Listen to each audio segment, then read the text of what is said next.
रत्नागिरीमधल्या engineering कॉलेजमध्ये एका तरुणानं तरुणीवरती एकतर्फी प्रेमातनं हल्ला केल्याची घटना उघडकीस आलेली आहे। ही तरुणी सध्या उपचारांसाठी रुग्णालयात दाखल आहे। संबंधित तरुणी रत्नागिरीमधल्या अभियांत्रिकी राजेंद्र माने महाविद्यालयात दुसऱ्या वर्षाला शिकते।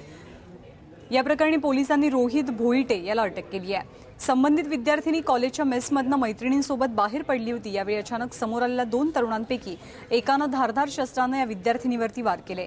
ती गंभीर जखमी झाली आहे। तिच्यावर जिल्हा रुग्णालयात उपचार सुरू आहेत। रोहित भोईटे हा तरुण पीडित विद्यार्थिनीवरती एकतर्फी प्रेम करत होता। त्यातूनच तिच्यावरती त्याने हल्ला केला असावा असा प्राथमिक अंदाज पोलीस व्यक्त करतात।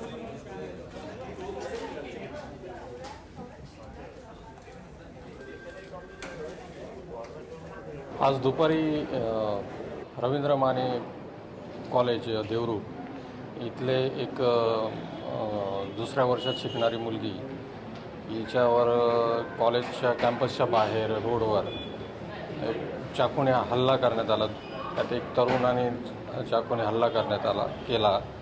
ती मुलगी प्रायव्हेट मेसमधून जेवण करून कॉलेजला परत येत होती। त्या दरम्यान ही घटना घडली। चिरावी हॉस्पिटल रत्नागिरी इथं ट्रीटमेंटसाठी आणण्यात आलेलं आहे। त्याच्यावर ट्रीटमेंट चालू आहे। सध्या ती अनकॉन्शियस आहे। त्यामुळे निश्चित घटना कशामुळे रिझन काय आहे हे अद्याप कळालेलं नाही। हल्लेखोर हे कॉलेजशी काही संबंधित नाहीत। ते त्या मुलीच्या पाचगणी गावातलेच आहेत। त्यांचं काय वैमनस्य होतं मला अजून कळलं नाही। पोलीस त्याचा शोध घेतीलच आता।